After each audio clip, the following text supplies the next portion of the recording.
इस दीपावली से अपने जीवन को धन संपदा से भरपूर करने के लिए हम कुछ ऐसे कर्तव्य करें, क्योंकि हर वर्ष हम माता लक्ष्मी की दीपावली पर पूजा आराधना करते हैं।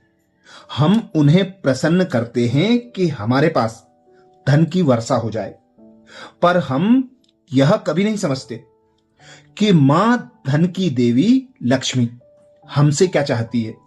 हम ऐसे क्या कर्तव्य करें जो माता लक्ष्मी हमसे प्रसन्न हो जाए, हम धनवान बन जाएं, हमारे पास जो धन हो वह स्थिर हो जाए। इसके लिए ही स्वयं मां धन की देवी लक्ष्मी अपनी 5 पसंद बताती हैं।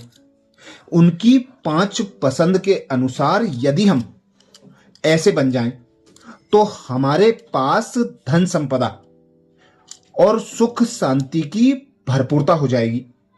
महाभारत के अनुशासन पर्व में 11वें अध्याय की कथा में माता धनलक्ष्मी कहती हैं, मैं ऐसे व्यक्ति में निवास करती हूं जो निर्भीक, कार्यकुशल, कर्मपरायण, क्रोध रहित, देव आराधना को तत्पर, कृतज्ञ, जितेंद्रिय तथा सत्व गुण से भरा हुआ हो।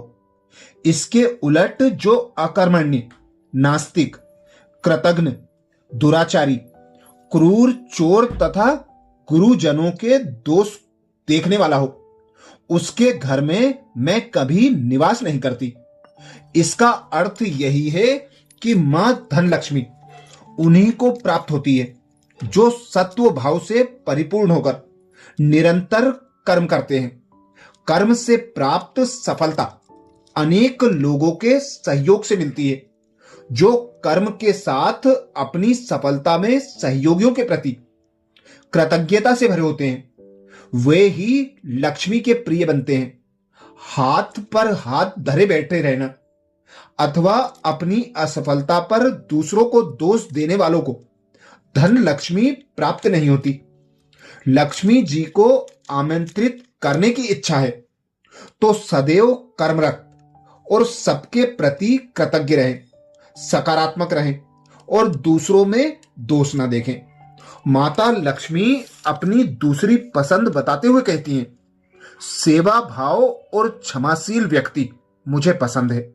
कथा के अनुसार देवी लक्ष्मी ने रुक्मणी से कहा, जो स्वभावतः स्वधर्म परायण, धर्मज्ञ, बड़े बूढ़ों की सेवा में तत्पर, मन को वश रखने वाले, क्षमाशील तथा सामर्थ्यशाली, ऐसे लोगों में मैं निवास करती हूं। मगर जिनमें तेज, बल, सत्व और गौरव की मात्रा कम है, जो हर बात में खिन्न उठते हैं, जिनके मन में कुछ और भाव होता है लेकिन ऊपर से कुछ और ही प्रकट करते हैं, ऐसे मनुष्यों में मैं निवास नहीं करती।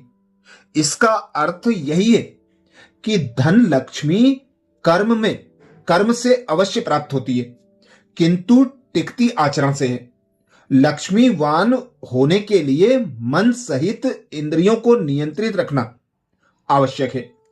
इन्हें साधने वाला ही बलवान और सामर्थ्यवान होकर लक्ष्मी का अर्जन कर पाता है। प्राप्त धन लक्ष्मी का सदुपयोग सेवा कार्य में करने से लक्ष्मी स्थिर होती है। लोगों को क्षमा करते हुए निरंतर आगे बढ़ते रहने से हमारी ऊर्जा का अपव्यय नहीं होता, तब लक्ष्मी प्राप्ति का मार्ग प्रशस्त होता है। इससे अर्थ यही है कि सबसे महत्वपूर्ण मन का भाव है। मन मेला ना रखें। माता लक्ष्मी तीसरी पसंद बताते हुए कहती हैं, जो अपने समय को कभी व्यर्थ नहीं जाने देते, जिन्हें तपस्या एवं ज्ञान प्रिय है, ऐसे लोगों में मैं निवास करती हूं।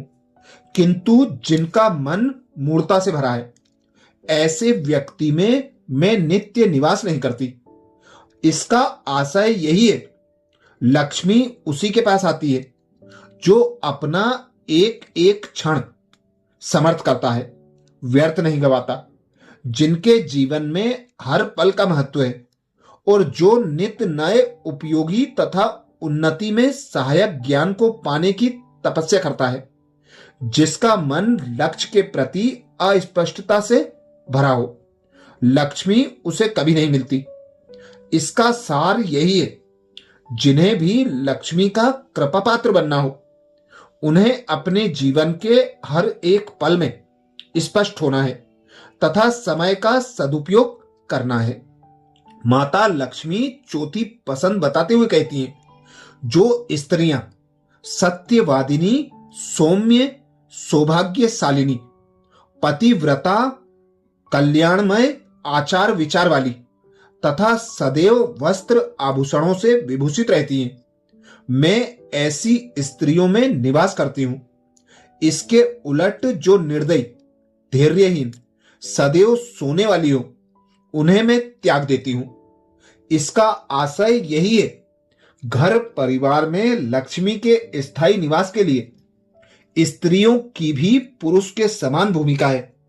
घर में लक्ष्मी का स्थायी निवास तभी संभव है जब परिवार के सभी सदस्यों में सत्य, धैर्य, पारदर्शिता हो। वस्त्र आभूषणों से अलंकृत रहने का अर्थ है सभी को सुव्यवस्थित रहना चाहिए। इसका अर्थ यही है, लक्ष्मी की कृपा पाने के लिए दूसरों के प्रति दया और पवित्रता परम आवश्यक है, फिर चाहे वो स्त्री हो या पुरुष हो। पांचवी पसंद बताते हुए माता लक्ष्मी कहती हैं, जहां हंसों की मधुर ध्वनि गूंजती है, क्रोंच पक्षी के कलरव जिनकी शोभा बढ़ाते हैं, जो अपने तटों पर फैले हुए वृक्षों से शोभायमान है, जिनके किनारे तपस्वी, सिद्ध ज्ञानी और गुणी निवास करते हैं, जिनमें पर्याप्त जल भरा रहता है, ऐसी नदियों में मैं सदा निवास करती हूं। इसका आशय यही है, जो समाज अपने आसपास के वातावरण तथा जल स्रोतों के प्रति दायित्ववान होता है, उन्हें पवित्र तथा समृद्ध रखता है। लक्ष्मी उन्हीं को अपना प्रसाद प्रदान करती है। ज्ञानियों और गुणियों की अधिकाधिक संख्या समाज की प्रगति, उन्नति और लक्ष्मी का प्रतीक है। इसका सार यही है, असल लक्ष्मी तो प्रकृति है, इसके तत्वों का संरक्षण करना ही वास्तविक धनवान बनना है। तो ये माता धन लक्ष्मी की 5 पसंद है, जो हमें अपने जीवन में धारण करनी है। इसी के आधार से हम धनवान बनकर धन को अपने पास स्थिर कर सकते हैं। अच्छा, जय मां लक्ष्मी की।